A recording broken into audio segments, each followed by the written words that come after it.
ওই সমস্ত ব্যক্তিদের ওয়াজ শুনিও না, যে সমস্ত ব্যক্তিদের ওয়াজ শুনলে কারো ব্যাপারে সামান্য কোনো কিছু ব্রেনের মধ্যে আসে, মহব্বত কমার আশঙ্কা থাকে। ওই সমস্ত লিখনি পড়িও না, যে সমস্ত লিখনিগুলো পড়ার দ্বারায় তোমার দিলের মধ্যে অতীতের পূর্ববর্তী আলেম ওলামাদের ব্যাপারে কোনো সংশয় সৃষ্টি হবে। ওই সমস্ত লিখনিগুলো পড়িও। বর্জনীয় কাজগুলোর মধ্যে সবচেয়ে উল্লেখযোগ্য মোবাইলের ফিতনার কথা আলোচনা করলাম। এটা আলমী ফিতনা। এটা জ্ঞান অর্জনের নামে অন্যের দোষ ত্রুটিগুলো শুনতে হয়। বড় বড় আইম্মাদের দোষ ত্রুটিগুলো কানে পড়ে, একবার পড়ে, দুইবার পড়ে, তৃতীয়বার দেখবেন যেন ওই ইমামের প্রতি আমাদের দিল তো হচ্ছে কি গান্দা খাদ্য চায়। গান্দা খাদ্য আসলে মাত্র দিলের মধ্যে তখন এটা ভালো লাগে। তো এটার ভালোর ফলাফল কি? ফলাফল বলছে এক নেক ব্যক্তির উপরে আমার একটু কি ধারণা পাল্টে যাইতেছে, আস্থা কমে যাইতেছে, এতেমাদ কমে যাচ্ছে। এই ধরনের বিভিন্ন রকমের টকশো, ওয়াজ, বয়ান, বক্তৃতা, প্রচার প্রচারণার কোনো শেষ নাই। নেকামল বাড়াইতে এত বেশি বাড়াই দেয়া, এটা তো প্রত্যেকটি ব্যক্তির কাজ, ওয়াইজেরও কাজ, শ্রোতাদেরও কাজ, মুআল্লিমেরও কাজ, ছাত্রদেরও কাজ,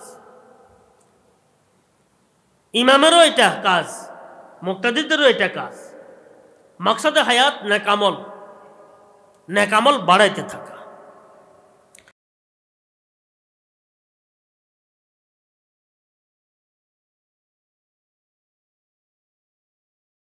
সুবহানাকা লা ইলমা লানা ইল্লা মা আল্লামতানা ইন্নাকা আনতাল আলিমুল হাকিম।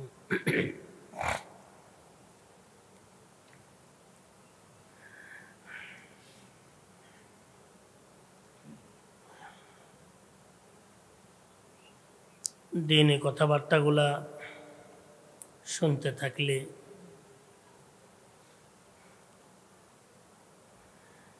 এগুলা দিলের মধ্যে বসতে থাকে,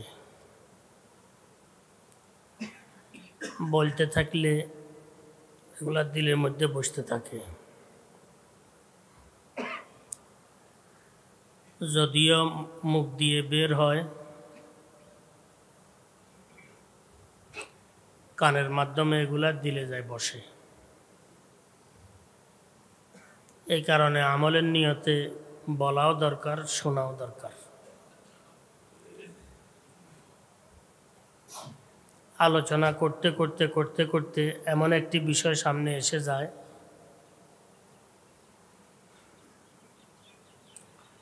তখন সময় সময় জরুরি কথাবার্তাগুলা সময় মতো দিলের মধ্যে আসতে থাকে। যে অমুক সময় একটি কথা শুনছিলাম এমত অবস্থায় আমল করার জন্য, তখন আমলের নিয়মিত তৌফিক হতে থাকে। আল্লাহ পাকের বিশেষ মেহেরবানি, যদি নিয়ত আমাদের ঠিক থাকে, অবশ্যই নিয়ত ঠিক আছে,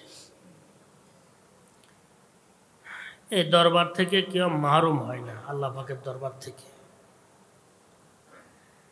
আল্লাহ পাকের দরবার বড় দয়ার দরকার, বড় মায়ার দরকার। দরবার মায়ার দরবার, দয়ার দরবার, এখান থেকে কেউ মাহরুম হয় না। কদমে কদমে জরুরি বিষয়গুলো সামনে আসতে থাকে। সেটা কর্মকেন্দ্রিক হোক, সে বিষয়টি বলা কেন্দ্রিক হোক, নিজের ফিকির কেন্দ্রিক হোক, মুআমালা মুআশারা কেন্দ্রিক হোক, বিষয়গুলো সামনে আসতে থাকে।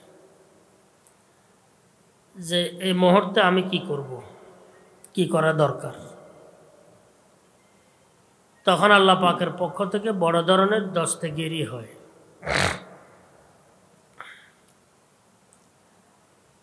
কলবি একটি তাল্লুক, এটা বড় ধরনের ফল প্রসূ তাল্লুক,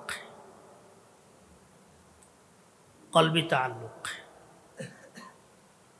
শাহ ওলিউল্লাহ মুহাদ্দিসে দেহলভী রহমতুল্লাহ আলাই লিখছেন যে আসলে কলবি তাল্লুক বড় ধরনের একটি তাল্লুক। এটা শব্দ দিয়ে বোঝানো কি হয় না, সম্ভব হয় না। কিন্তু যদি বাস্তবতার দিকে যদি আমরা তাকাই, প্রেক্ষাপটগুলো যদি আমরা চিন্তা করি,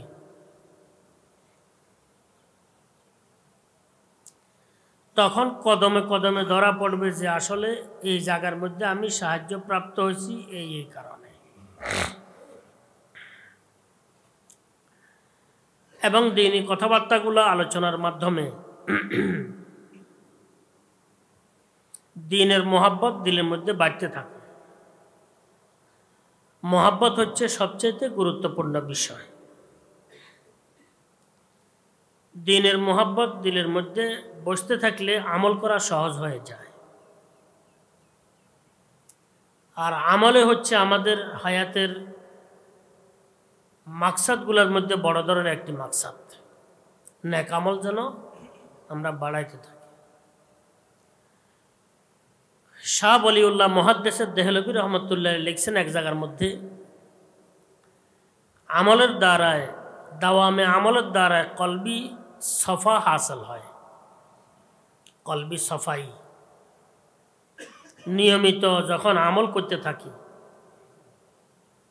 তো কলবি সফা সফাই হাসিল হইতে থাকে দাওয়ামে আমলের দ্বারায়। নেক আমলের দাওয়াম যদি আমাদের না থাকে, কলবি সফাই হাসিল হওয়াটা বড় কঠিন। বদামল থেকে বেঁচে থাকা এটা আমাদের জন্য জরুরি বিষয়।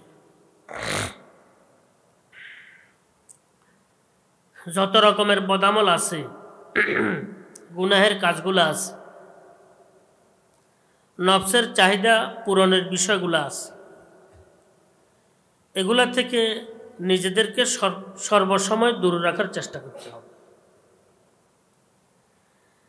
নজর সবসময় দিলের উপর রাখা দরকার, কলবের উপরে,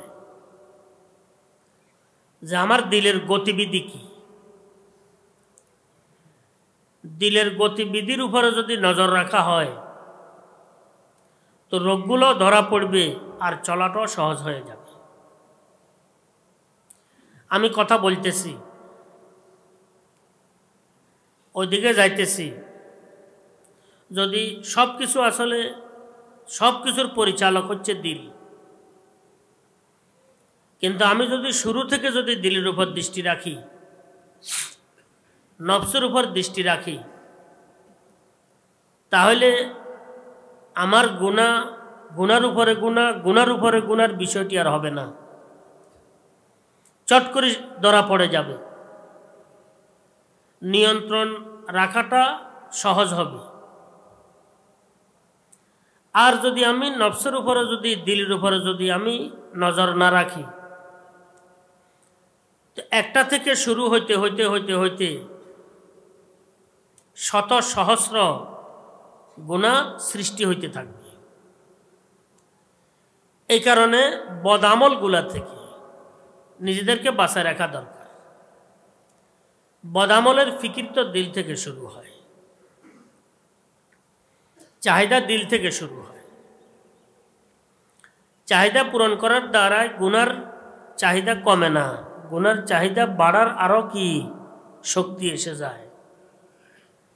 ওয়ালা তারুম বিল মাআসি কাসরা শাহওয়াতিহা ইন্নাত তুআমা ইউকাব্বি শাহওয়াতান নাহিমি। আল্লামা বুসরি রহমাতুল্লাহ বলছেন, মনের চাহিদাগুলো পূরণ করে, মনের চাহিদা কমবে, কমানোর চিন্তা করা এটা ভুল। কারণ চাহিদা পূরণ যখন আমি করব তো মনের খোরাক, নফসের খোরাক নফসে পেয়ে গেল। আর খোরাক যত বাড়বে তো নফসের গলত চাহিদা তত বেশি বাড়তে থাকবে। খানার দ্বারায় নফস কখনো দুর্বল হবে না, নফস সবল হতে থাকবে। ধীরে ধীরে ধীরে ধীরে নফসকে দুর্বল করতে হবে আমাদের। দুর্বল কিভাবে করব? কদমে কদমে নফসের দিকে আমাদের লক্ষ্য রাখতে হবে। নিয়ন্ত্রণ করতে করতে আল্লাহর রহমতে আমার মুখ নিয়ন্ত্রণে এসে যাবে। তখন আর নফসের চাহিদা পূরণে মুখ চলবে না। চলতে ইচ্ছে করলে প্রতিবন্ধকতা এসে যাবে আল্লাহর রহমতে। সাহায্য আল্লাহ, সাহায্য আল্লাহ। হিম্মতে মর্দ মদদে খোদা। যদি কেউ হিম্মত করে তো আল্লাহ পাকের সাহায্যের কোনো শেষ নাই।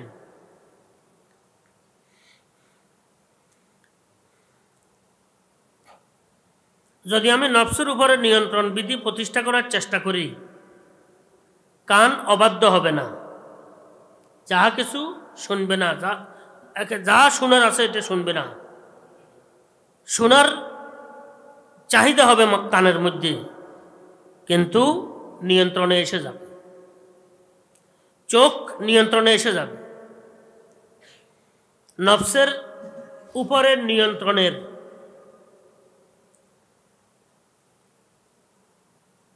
বাহ্যিক ফলাফল হচ্ছে তিনটি বিশেষ অঙ্গ: চোখ, মুখ, কান। প্রথমে তিনটি অঙ্গ ইনশাআল্লাহ নিয়ন্ত্রণে এসে যাবে। চক্ষু তখন যত্রতত্র যেভাবে সেভাবে ঘোরাফেরা করবে না, চোখের মধ্যে নিয়ন্ত্রণ এসে যাবে। কারণ সবগুলার পরিচালক তো হচ্ছে আমাদের নফস, মন। আর আমাদের নফস তো নফস গান্দা, ভালো কিচ্ছু নেই। তো সেখান থেকে যখন পরিকল্পনা সৃষ্টি হবে, তখন এগুলো পরিকল্পনা অনুযায়ী পরিচালিত হবে। আমি যদি নিয়ন্ত্রণ বিধি প্রতিষ্ঠা করি, নফসের দিকে লক্ষ্য করি, তাহলে এগুলা নিয়ন্ত্রণে এসে যাবে। মুখ নিয়ন্ত্রণে এসে যাবে। শব্দ একটা বের হয়েছে, কিন্তু দ্বিতীয় শব্দ আর বের হবে না। এখন মুখাতব যিনি আছেন, শ্রোতা, উনি চিন্তা করবেন সামনে চলেন না কেন উনি। বহু সময় শ্রোতারা কুলে উঠতে পারে না, চিন্তা করে। উনি তো আসলে জট করে নিজের বিষয়টিকে কে নিয়ন্ত্রণ করে ফেলছে, কে এই বিষয়টি এখানে বলাটা তোমার দরকার নেই, এটা গুনার খাতে চলে যাইতেছে, এটা আমার মনের চাহিদা কি পূরণ হচ্ছে। কথা শুরু করছেন, চট করে কি ব্রেক এসে যাবে। আল্লাহ তুমি আমাদেরকে তৌফিক দান করো। মুখ নিয়ন্ত্রণে এসে যাবে। কোনো সময় যদি কিছু হয়ে যায় তো দেখবেন তিক্ত অনুভব হবে যে আজকে আমি কথাটা বললাম, খুব একটি পেরেশানি এসে যাবে। এখন সে চিন্তা করবে আসলে কথাটা কেন বললাম, না বললে ভালো ছিল, ইন্না লিল্লাহ, আমি কথা বলে ফেলছি, এখন কিভাবে এটার প্রতিকার করা যায়, এটার প্রতিকার কি হবে, এটা তার ব্রেনের মধ্যে ঘুরতে থাকবে।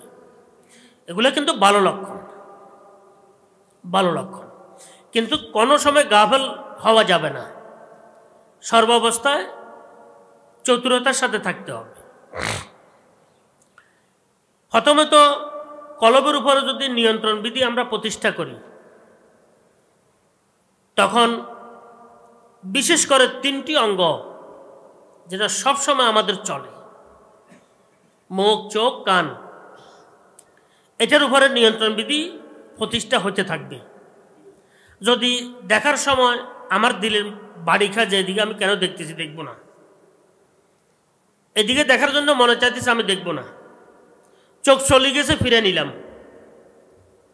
ইনশাআল্লাহ তাআলা আল্লাহ শুকর আদায় করা দরকার। কি আল্লাহ পাকের ফজল করমে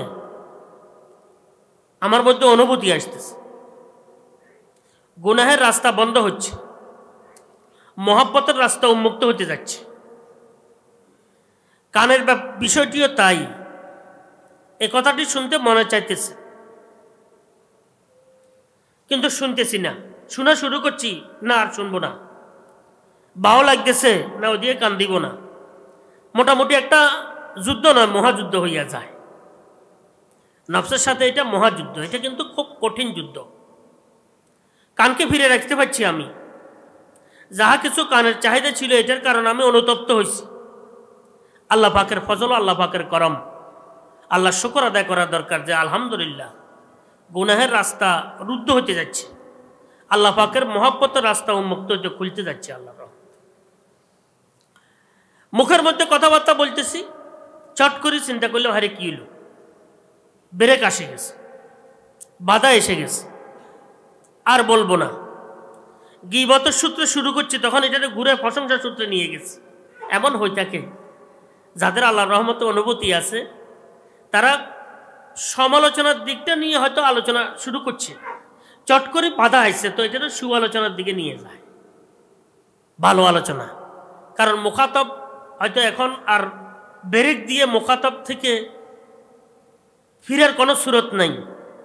একটা কথা শুরু করছে যে অমুক এই কাজ করছে, এটা ঘুরে নি কথা পর্যন্ত, কিন্তু মানুষটা খুব ভালো ছিল, যে কাজগুলো করছে এখলাসের সাথে করছে, ঘুরে নিলাম, পেরেশানে কিছু নাই। যদি মুখের, চোখের, কানের এভাবে ব্রেক আসতে থাকে, বাধা আসতে থাকে, আল্লাহ শুকর আদায় করা দরকার। এটা লেখছে কিতাবের মধ্যে ইসলাহে নফসের প্রথম কদম। 1 নম্বর তো বলছি নেকামল বাড়াই দেয়া, নেকামল বাড়াইতে থাকা। যখন একবার আল্লাহ বলার সুযোগ হবে, এটা যেন আমি বাদ না দিই। আমার দাওয়াত আমার উদ্দেশ্য নয়, আমার তালিম আমার উদ্দেশ্য নয়, আল্লাহ পাক লাগিয়ে রেখেছেন।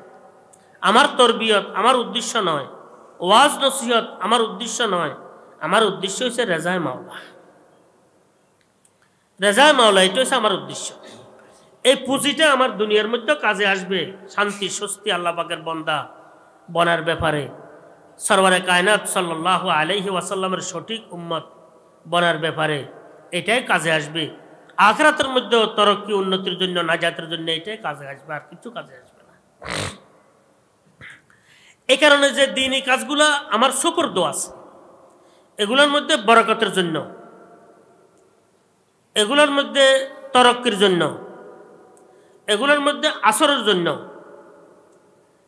এগুলো ফল প্রসূ হওয়ার জন্য দায়ীর, মুআল্লিমের, ওয়াইজের, মুরব্বীর আমলে সওয়ালের বহু বেশি পরিমাণ প্রয়োজন, বহু বেশি আমল করতে হবে। আমল না করলে শুকনো হয়ে যাবে, রস থাকবে না, কষ থাকবে না, শুষ্ক হয়ে যাবে, অন্যরা উপকৃত হইতে পারবে না।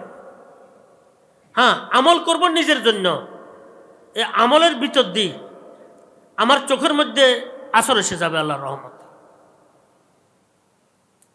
এমনও আছে যে চোখের দৃষ্টি যেখানে পড়ছে সবাই আমলদার হয়ে যাবে আল্লাহর রহমত। এমন আসবে আওয়াজ যেখানে যেখানে পৌঁছছে সবাই আমলি হয়ে যাবে আল্লাহর রহমত, আমলি হয়ে যাবে আল্লাহ। যারা দেখছে আমাকে সবাই আমলি হয়ে যাবে, এটা এমনিতে হয়ে যাবে, এটা নিয়ত করার দরকার না। নিয়ত করলে আবার আরেক খাতে চলে যাবে, নিয়ত করলে এটা আবার ফলপ্রসূ হবে না। নেকামলগুলা গায়রুল্লাহর জন্য যদি হয়, অন্য উদ্দেশ্যে যদি হয়, এটা লাভ তো দূরের কথা, আরো ক্ষতি হয়। এই কারণে প্রথম কদম হচ্ছে নেকামল বাড়ায় দেয়া। এটা খারিজি একটি বিষয়, এটা ইসলাহি ফিকিরের আগের বিষয়, এটা ইসলাহে নফসের ফিকিরের আগের বিষয়। নেকামল বাড়ায় দেয়া, নেকামল বাড়াইতে বাড়াইতে বাড়াইতে বাড়াইতে বাড়াইতে বাড়াইতে এত বেশি বাড়ায় দেয়া, এটা তো প্রত্যেকটি ব্যক্তির কাজ, ওয়াইজেরও কাজ, শ্রোতারও কাজ, শ্রোতাদেরও কাজ, মুআল্লিমেরও কাজ, ছাত্রদেরও কাজ। ইমামেরও এটা কাজ, মুক্তাদিদেরও এটা কাজ। মাকসাদে হায়াত নেকামল বাড়াইতে থাকা। জাহেরি যে আমালগুলো আছে, নওয়াফেল আছে, মুআমালা বিষয়টি আছে, মুআশারার বিষয়টি আছে, ইবাদাতের বিষয়টি আছে, এই জাহেরি যে আমাল নওয়াফেলের বিষয়টি আছে, না জাহেরি যে আমালগুলো আছে, জিকির, আজকার, তসবিহ, তেলাওয়াত, নওয়াফেল যাহা কিছু আছে, এগুলা বাড়াইতে থাকা। যত বাড়াইতে পারি আল্লাহ তুমি আমাকে আমাদেরকে তৌফিক দাও। সর্ব অবস্থা যেন কি নেকামলের সাথে লেগে থাকে, কোনো মুহূর্ত যেন নেকামল থেকে এক নিঃশ্বাসও যেন বাদ না পড়ে। এখান থেকে মুরব্বীরা জিক্রে পাশে আনপাসের খুব গুরুত্ব দিচ্ছেন, কেন কোনো নিঃশ্বাস যেন কি বাদ না পড়ে নেকামল থেকে। আল্লাহ পাকের দিকে তাওয়াজ্জু থেকে যেন কোনো নিঃশ্বাস বাদ না পড়ে।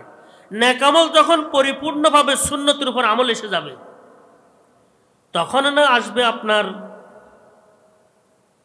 তাকাদ্দুমে জাতি হোক, তাকাদ্দুমে রুতবি হোক, তখন আসবে আপনার নফসের বিষয়টি। নফসের বিষয়টি কিন্তু গভীরের বিষয়, নফসের বিষয়টি খুব তীক্ষ্ণ বিষয়, ধরাটা বড় কঠিন, এটা থেকে বাঁচাটা কিন্তু কঠিন। এলেমওয়ালা হওয়া সহজ, কিন্তু এটা থেকে বাঁচা কঠিন। আমলওয়ালা হওয়া সহজ, কিন্তু এটা থেকে বাঁচা কঠিন। তাহাজ্জুদ, ইশরাক, আওয়াবিনওয়ালা হওয়া সহজ, কিন্তু এটা থেকে বাঁচা কঠিন। এটা থেকে বাঁচার জন্য কোনো মুরব্বীর সংস্রবে থাকতে হয়। মুরব্বীর সংস্রবে না থাকলে এই ঘাতক ওস্তাদের চক্রান্ত থেকে বাঁচাটা বড় কি কঠিন হয়ে যাবে। এটা কিন্তু খুব ঘাতক, খুব ঘরের দুশ্মন। এটাকে দুশ্মন হিসাবে মনে করতে হবে কি আমার মন যেটা আছে এটা আমার ঘরের দুশ্মন, এটা আমার খাই, আমার ভিতরে থাকি, আমার পাশে থাকি, আমার বিপরীতে এটা অবস্থান নেই। এটার সাথে শয়তানের সাথে খুব যোগসাজিশ আছে, খুব যোগসাজিশ। দুটোটা মিলি একে অপরকে সহযোগিতা সাহায্যের মাধ্যমে তো আমাদেরকে ধ্বংস করে দেয়। এটা মনে অবশ্যই করতে হবে। তো প্রথমে বলছিলাম নেকামল বাড়ায় দেয়া করণীয় ক্ষেত্রে। বর্জনীয় ক্ষেত্রে যত রকমের বদামল আছে সব বদামলগুলো ছাড়িয়ে দেয়া, যেগুলো আমি জানি যে এটা বদামল, এটা বর্জন করা দরকার, এটা বর্জনীয়, সব বদামলগুলো থেকে নিজেকে বাঁচায় রাখার চেষ্টা করা।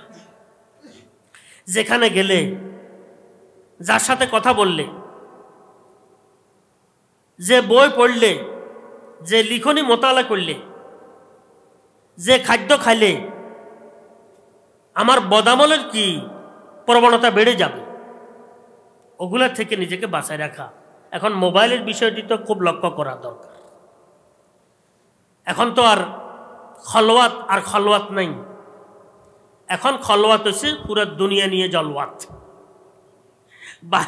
বাইরে বসলে হয়তো 2 জন 4 জন 5 জন 10 জনের সাথে আমি বসি, কিন্তু এখন আমরা যখন যাই পুরো বিশ্বের সামনে আমি বসা। এখন খলওয়াতের বিষয়টি খুব কঠিন। এই কারণে সবচাইতে তালেবিনদের জন্য, সালেকিনদের জন্য এই ধরনের খলওয়াতের যে গুণাগুলা সাধারণত হয়, এই গুণাগুলা থেকে নিজেদেরকে বাঁচায় রাখা দরকার। ইয়াদ রাখা উচিত যে গুণা করতে যত বেশি মজা অনুভব হয়, যেটা যত বেশি একাগ্রতার সাথে করা হয়, যেটার সাথে যত বেশি আন্তরিকতার সাথে লেগে থাকে, ওই গুণার দ্বারায় দিল তত জলদি তত বেশি নষ্ট হইতে থাকে। এটার পূরণ সহজে হয় না, বহু কষ্ট হয়। বদভ্যাসে অভ্যস্ত হওয়া সহজ, ছাড়াটা কিন্তু খুব কঠিন, ছাড়াটা বহু কি কঠিন। বদভ্যাসে অভ্যস্ত হওয়া কি সহজ, ছাড়াটা কিন্তু কঠিন। নেক অভ্যাসে অভ্যস্ত হওয়া কঠিন, কিন্তু ছাড়াটা সহজ। আপনি একটু অলসতা করলে সব ছুটি যাবে থেকে।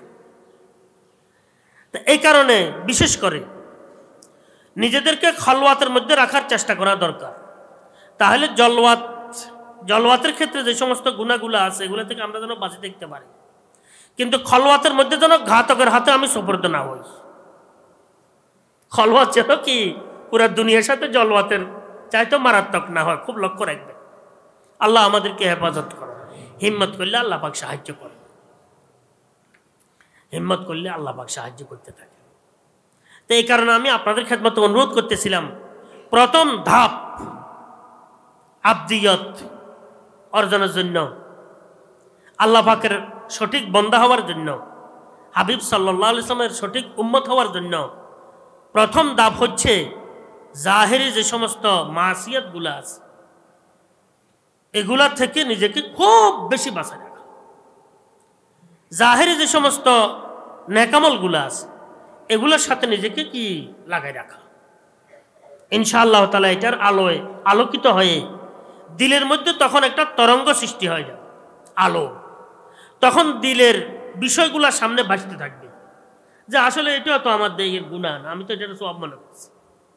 তখন একটি পর্যায়ে পৌঁছার পর প্রত্যেকটি মুহূর্তে অতীতের মুহূর্তগুলোর উপরে আফসোস করতে হয়, হ্যাঁ এটা আমার দ্বারা কিভাবে হয়ে গেছে, আমি কিভাবে এগুলা করলাম, আসলে তো এটা আমার দ্বারা কিভাবে আমি করছি। আজকে এটার উপর আফসোস হয়েছে, কালকে দেখবেন যে আজকে যেগুলো হয়েছে আফসোসের উপরে আফসোস হয়ে যায়, কালকে কিছুর উপর আফসোস করলাম। হইতে হইতে মানুষ শেষ পর্যন্ত হাসরতের জিন্দেগি তার সামনে এসে যায়। যখন এই হাসরতের জিন্দেগি এসে যায় সে অসহায় হয়ে যায়। অসহায় হইলে মাত্র এটাকে বানাইয়াত বলা হয়। আল্লাহ পাকের জাত ও সত্তা ছাড়া, দয়া করম করুণা ছাড়া তার সামনে আর কিছুই থাকে না, অসহায়। এটাকে আমি বলছিলাম তাকিয়া বর তাকওয়া ও দানিশ দর তরিকত কাফেরিস্ত। তখন আর দানিশ, এলেম, তাকওয়া এগুলোর উপরও তার কোনো ভরসা থাকে না, কিছু নেই। আজকে যেটার উপরে আমি ভর করে অতীতের উপরে তওবা ইস্তেগফার করছি, আফসোস করছি, কালকে আজকের যেটা আছে এটার উপরে ভর করে এবারে আবার আফসোস তওবা ইস্তেগফার করতে হয়। উপরের দিকে যত উঠবে তত নিচেরগুলোর থেকে তার উপরে কি আফসোস, পরিতাপ, অনুশোচনা, অনুতাপ নিয়মিত আসতে থাকে। তখন আলহামদুলিল্লাহ তার তরক্কি হইতে থাকে।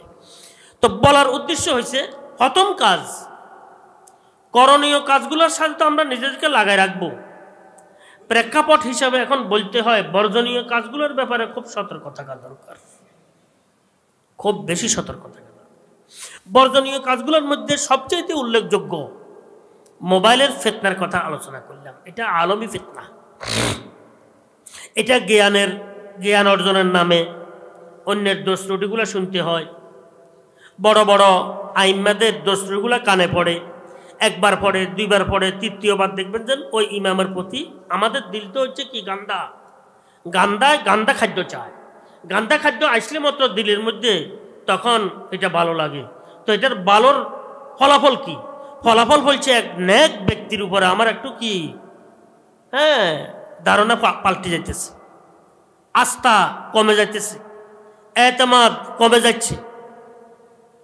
এই ধরনের বিভিন্ন রকমের টকশো, ওয়াজ, বয়ান, বক্তৃতা, প্রচার প্রচারণার কোনো শেষ নাই।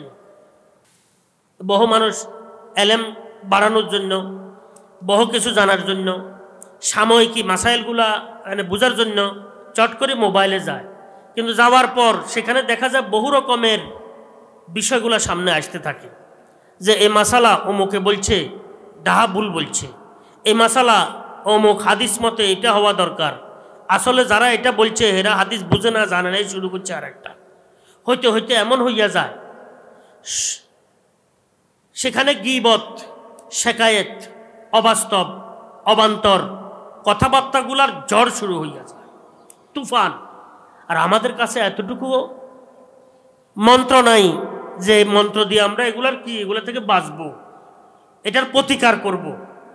হ্যাঁ, যারা বাঁচতে পারে, যাদের কাছে প্রতিকারের বিষয়টি আছে, এরা ঠিক আছে। দেখছো মৃত্যুকে কি বলে? এই মৃত্যু অন্যের একটি কথাকে কাটছাট করে ভিন্নভাবে প্রচার করতেছে। এটা বড় কি মিথ্যুক, এটা ধোঁকাবাজ, এ অপবাদ দিচ্ছে অন্যের উপরে। আমার কাছে যদি এতটুক এলেম থাকে, বুঝ ব্যবস্থা থাকে, অভিজ্ঞতা থাকে, তখন তো আমি মন্ত্র দিয়ে এটার শেষ করলাম, প্রতিকার করলাম। যদি আমার কাছে এলেম এতটুক না থাকে, মন্ত্র যদি আমার কাছে না থাকে, তো सांप तो पाल लिया लेकिन मंत्र नहीं सीखा। हजरत रहमतुल्लाह एक व्यक्ति के बोलছেন, आपने सांप तो पाल लिया लेकिन मंत्र नहीं सीखा। আপনি सांप तो কি পালছেন বটে, নিজের আয়ত্তে আনার চেষ্টা করছেন, কিন্তু মন্ত্র তো শিখেন নাই। তো সাপে তো দংশন করে আপনাকে শেষ করে দিবে। অধিকাংশ এই ধরনের দংশনগুলো হইতে থাকে। তখন বড় বড় আউলিয়া আল্লাহ থেকে তার ধারণা কি বদলে যায়, দুর্বল হইতে থাকে। বড় বড় বুজুর্গানের দিনদের ব্যাপারে চট করে একটা বলে দিই, বদ কথা বলে বড় আয় শুনে। আর আমাদের কাছে বদ কথা খুব ভালো লাগে, কারণ আমাদের মেজাজ মানসিকতা নফসের কারণে বদ হইয়া গেছে। আল জিনসু ইয়ামিলু ইলাল জিনস, খবিস খবিসকে কি চায়, খবিস খবিস খাদ্য এনে পছন্দ করে। খবিসের জন্য খবিস বিষয়গুলো কি পছন্দনীয় হয়। আমাদের নফস তো হচ্ছে খবিস, তো এই কারণে খবিস বিষয়গুলা যখন প্রচার হবে, তখন আমাদের নফস এগুলো গ্রহণ করতে যাই, তখন আমাদের ফলাফল ভবিষ্যৎ ভালো হয় না, খারাপ হইতে থাকে। এই কারণে আমি আপনাদের খেদমতে অনুরোধ করছিলাম যে আসলে মোবাইলের বিষয়গুলো থেকে নিজেকে খুব দূর রাখা দরকার। এগুলো তো আমি মাসআলা মাসাইল এলমি বিষয়গুলোর দিকে লক্ষ্য করে বললাম। মোবাইলের আরেকটি জগৎ আছে, আরও কিছু ভিন্ন। মোবাইলের মধ্যে তো 3-4 রকমের বিষয় আছে, প্রচারণা আছে, অপপ্রচারগুলো আছে, এবং খবিস কিছু বিষয় আছে। শুদ্ধ স্বস্তির সাধারণত বহু কম জিনিস পাওয়া যায়, আর একটা গেলে আর একটা সামনে এসে যায়, এটা স্বাভাবিক। এমনভাবে সেটিং করছে, একটা দিলে আরও 3টা চলে আসে। তখন দেখবেন আহলে এলেমের থেকে আপনি দূরে সরে যেতেছেন। মক্কা শরীফের মধ্যে এক ইমাম সাহেব ছিলেন, বাঙালি, হারেম শরীফের এরিয়ায়। তো আমরা গেছি, সেখানে মোসাফা হয়েছে, কথাবার্তা হয়েছে। বললাম যে হারেমান শরীফানের মধ্যে তো 20 টাকার তারাবি পড়া হয়, এখন আপনাদের মসজিদগুলোর মধ্যে 8 টাকাত কেন পড়েন? আপনারা 20 টাকাত কেন পড়েন না? তো উনি বললেন যে হুজুর আসলে 2টি কথা বলছেন, একজন এক কথা, আরেকজন আরেক কথা। উনি বললেন যে হুজুর আমি যখন এটা আলোচনা করলাম যে এটা 20 টাকাত, হজরতে ফারুক আজম রাদিয়াল্লাহু তাআলা আনহু 20 টাকাতের সিদ্ধান্ত দিয়েছেন। এটা বলা হয়েছে যে প্রথম এজমা, এই যে এজমায়ে সাহাবা, এজমায়ে উম্মত যে হয়ে আসছে, তার মধ্যে এই বিষয়গুলো এক ধরনের প্রথম পর্যায়ের এজমা। পরবর্তীতে তো আছে, সামনে আরো বহু আছে। বলছেন এক ভাই বলতেছেন যে ওমরকে এই অথরিটি কে দিছে সহিহ হাদিসের বিপরীতে অবস্থান নেওয়ার জন্য। আমি এইভাবে বলছি, আমার সাথে কথা হয়েছে, নাউজুবিল্লাহি মিন যালিক। ওমরকে সহিহ হাদিসের বিপরীতে অবস্থান নেওয়ার জন্য, সিদ্ধান্ত দেওয়ার জন্য এই অথরিটি কে দিছে। চিন্তা করে দেখেন কোথায় পৌঁছে গেছে। আমি এই কারণে বলতেছি আসলে এলমি বিষয়গুলা প্রচার মাধ্যমগুলা থেকে নেওয়াটা কিন্তু নিরাপদ নয়, বড় পেরেশানির বিষয়। তো এই কারণে বলতেছিলাম আসলে মোবাইলের মাধ্যমে যাহা কিছু আমরা গ্রহণ করতে থাকি, যাদেরকে আল্লাহ পাক এলেম দিয়েছেন, তাদের কাছে প্রতিকারের বিষয়গুলো আছে, সঠিক বেঠিক ভালো মন্দ বিষয়গুলো নির্ণয় করতে পারে। এরা যদি চায় তো ঠিক আছে, যদি ব্যবহার বিধি নিয়ন্ত্রণ রাখতে পারে। আর না হলে আসলে এটা আমভাবে কি শুধু দুনিয়া বিলাইনে খবিজ বিষয়গুলোর প্রসার ঘটছে তা নয়, আমলি লাইনে দুর্বলতা আসতেছে তা নয়। আহলুল্লাহ, আউলিয়া আল্লাহ, মুতাকাদ্দিমিন, আহলুস সুন্নাহ ওয়াল জামাত, হযরত সাহাবা কেরাম, খুলাফায়ে রাশিদিন রিদওয়ানুল্লাহি আলাইহিম আজমাইন থেকে দূরে সরার একটা কি রাস্তা খুলে গেছে। আল্লাহ পাক আমাদেরকে বুঝার তৌফিক দান করেন। তো আমি আপনাদের খেদমতে আলোচনা করতেছিলাম যে এই সমস্ত ফিতনা থেকে নিজেদেরকে বাঁচায় রাখা দরকার। একসময় আমাদের মুরব্বীরা, বিশেষ করে হযরত হাকিমুল উম্মাহ থানভী রহমতুল্লাহ আলাইহি, আমাদের হযরত রহমতুল্লাহ বলতেন, খবরদার ওই সমস্ত ব্যক্তিদের ওয়াজ শুনিও না যে সমস্ত ব্যক্তিদের ওয়াজ শুনলে কারো ব্যাপারে সামান্য কোনো কিছু ব্রেনের মধ্যে আসে, মহব্বত কমার আশঙ্কা থাকে। ওই সমস্ত লিখনি পড়িও না যে সমস্ত লিখনিগুলো পড়ার দ্বারায় তোমার দিলের মধ্যে অতীতের পূর্ববর্তী আলেম ওলামাদের ব্যাপারে কোনো সংশয় সৃষ্টি হবে। ওই সমস্ত লিখনিগুলো পড়িও না। ওই সমস্ত ব্যক্তিবর্গের নিকটে যাইও না যে সমস্ত ব্যক্তিবর্গের নিকটে যাওয়ার পর পূর্ববর্তী আহলুস সুন্নাহ ওয়াল জামাতের ওলামাদের ব্যাপারে, আইম্মাদের ব্যাপারে কোনো সংশয় আসার কি অবকাশ থাকে, এগুলো থেকে বাঁচে থাকি। কোনো লিখনে যদি পড়তে তোমার ইচ্ছে হয়, কারো যদি ওয়াজ শুনতে ইচ্ছে হয়, কারো সোহবতে যাওয়ার যদি ইচ্ছে হয়, তাহলে ওলামাদের থেকে পরামর্শ করিও যে আমি তোমার একজন আলেমকে মুরব্বী বানিয়ে পরামর্শ করিও যে আমি অমুকখানে যাবো কিনা, অমুক মানে কোন বইগুলো আমি পড়বো সেগুলো আমাকে একটু নির্বাচন করে দেন, অমুকের সোহবতে আমি যাব কিনা, এভাবে পরামর্শ করে যাইও, না হলে যাইও না। এখন মোবাইল আসার পর আর তো এখন আর কোনো কিছুর দরকার নাই। এখন তো শেখ ঘরে আছে, চলে আসতেছে। এখন তো ওয়াইজ তো ঘরে বসে আছে। এখন তো লিখনি তো সবগুলো কি নিজের মুঠে এসে গেছে। এখন তো আর কারোর সাথে পরামর্শ করে কেউ করেও না, করার প্রয়োজনও মনে করে না। মুসলিম বিশ্বের মধ্যে যে সমস্ত ফিতনাগুলোর কারণে মুসলমানদের অবস্থা এলোমেলো হয়ে গেছে, তার মধ্যে সবচেয়ে বড় ফিতনা ধর্মীয় ব্যাপারে এই প্রচারণাগুলা। যার কাছে যা আছে তাই সে প্রচার করতেছে, আর যার কথার মার বেশি, আক্রমণাত্মক কথাবার্তা বলে, খুব রাগে ক্ষোভে কথাবার্তা বলে, এগুলা কিন্তু আমরা গ্রহণ করতে থাকি। আর এগুলা গ্রহণ করাকে আমরা মনে করি যে দিনের বড় একটি কি দায়িত্ব গ্রহণ করতেছি। না, ইয়াদ রাখা উচিত ইসলাম ধর্মের মূল বিষয় হচ্ছে আকীদাত, এতেমাদ, ইত্তেবা। পূর্ববর্তী মকবুল বান্দাদের প্রতি আকীদাত, এদের উপরে এতেমাদ, এদের অনুসরণ, এটা হচ্ছে ইসলাম ধর্মের মূল বিষয়। এখন যখন এটার মধ্যে ভাটা এসে যায় আর কিছুই থাকে না। তো এই কারণে বলতেছিলাম জাহেরি গুনাহগুলার মধ্যে শুধু আমরা হয়তো মনে করতেছি হয়তো নাপাকি কিছু গুনাহ আছে, না, আরও বহু গুনাহ আছে। মোবাইলের যত বিষয় আছে, 3টি বিষয় আমি বললাম, সব বিষয়গুলো কিন্তু আসলে নিরাপদ নয়, সবগুলো অনিরাপদ। এগুলার ঠিক করতে হলে, এগুলাকে বুঝতে হলে, এটার দিক পাশ নিয়ন্ত্রণ করতে হলে কথাগুলা কোনটা বানানো, কোনটা সাজানো, কোনটা কাটছাট করে বলা হচ্ছে, এগুলা কিন্তু বড় এলেমের প্রয়োজন, বড় অভিজ্ঞতার প্রয়োজন। এতটুকু তো আমাদের কাছে কিচ্ছু নেই। এই কারণে নিরাপদ থাকাটাই আমাদের জন্য জরুরি, এবং এগুলোর থেকে দূরে থাকাটাই আমাদের জন্য নিরাপদ। হাকিমুল উম্মাহ থানভী রহমতুল্লাহ লিখছেন, বিদ্যুতের তার, বিদ্যুৎ জরুরি জিনিস, কিন্তু তার একটা খোলা, তুমি সেটা ধরিও না, দড়ি এটা সরানোর চেষ্টা করিও না, তুমি দড়ি সরাইতে পারবা না, তুমি দূরে থাকো, ধরতে গেলে তোমাকে দড়ি বসবে। বৈদ্যুতিক যে সমস্ত প্রচার মাধ্যমগুলো আছে, এগুলো আসলে মানুষদেরকে নিয়মিত ধরে ফেলতেছে। খতম তরাবির ব্যাপারটি, বিশ্বকাতের ব্যাপারটি, এক ইমামের পিছনের ব্যাপারটি, এগুলো সব ফারুকে আজম রাদিয়াল্লাহু তাআলা আনহুর সিদ্ধান্তগুলো হযরত সাহাবায়ে কেরামদের নিয়ে সিদ্ধান্ত করছেন।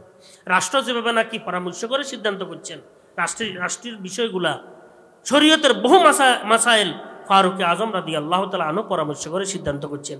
এখন আমরা তো মনে করি যে আমরা বেশি বুঝি, এটা কিন্তু আমল না করা এক কথা, কিন্তু এটার ব্যাপারে উক্তি যুক্তি পেশ করে উপরের লোকগুলাকে দুর্বল করা, ওনাদের ব্যাপারে দুর্বল আকীদা পোষণ করা, এটা কিন্তু বড় বিপজ্জনক, এটা নিরাপদ নয়, এটা অনিরাপদ। তো জাহেরিভাবে গুনাহগুলা ছাড়ার চেষ্টা করা, এটা 1 নম্বর পেয়েছি। 2 নম্বর, একদম কলবের উপরে নিয়ন্ত্রণ, নফসের উপরে নিয়ন্ত্রণ, চাহিদা যেন পূরণ না করি আমরা। এরপরে দেখবেন আল্লাহর রহমতে নফসের একটা হাল হয়ে যাবে ইনশাআল্লাহ। ওই হাল যখন এসে যাবে, ওই হাল হবে সবচেয়ে গুরুত্বপূর্ণ হাল। এটাকে হাল বলা হয়। নফসের একটা অবস্থা এসে যায়, এই অবস্থাটাই হচ্ছে সবচেয়ে গুরুত্বপূর্ণ বিষয়।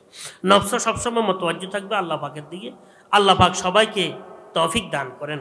তো আজকে আমি আপনাদের খেদমতে অনুরোধ করতেছিলাম যে আসলে মজলিসগুলোর মধ্যে আসা যাওয়ার মাধ্যমে আল্লাহ পাকের ফজল করমে বহু বিষয় সামনে এসে যায়।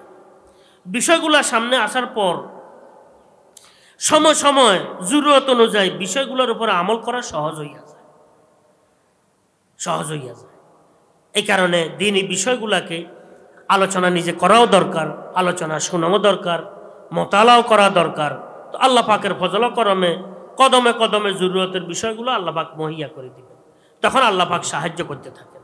আল্লাহ পাক সবাইকে কবুল করেন, সবাইকে আল্লাহ পাকের মহব্বত দান করেন। জাহেরি বাতেনির ইসলাহগুলো আমাদেরকে দান করেন। আমাদের ত্রুটি বিচ্যুতিগুলো আল্লাহ পাক ক্ষমা করেন। আজই পূর্ববর্তী যে সমস্ত আকাবের আহলুস সুন্নাহ ওয়াল জামাতের ওনাদের সাথে সর্ব অবস্থায় মহব্বত এবং আন্তরিকতার সাথে লেগে থাকার তৌফিক আল্লাহ পাক আমাদেরকে দান করেন। ও আখিরু দাওয়ানা আলহামদুলিল্লাহ।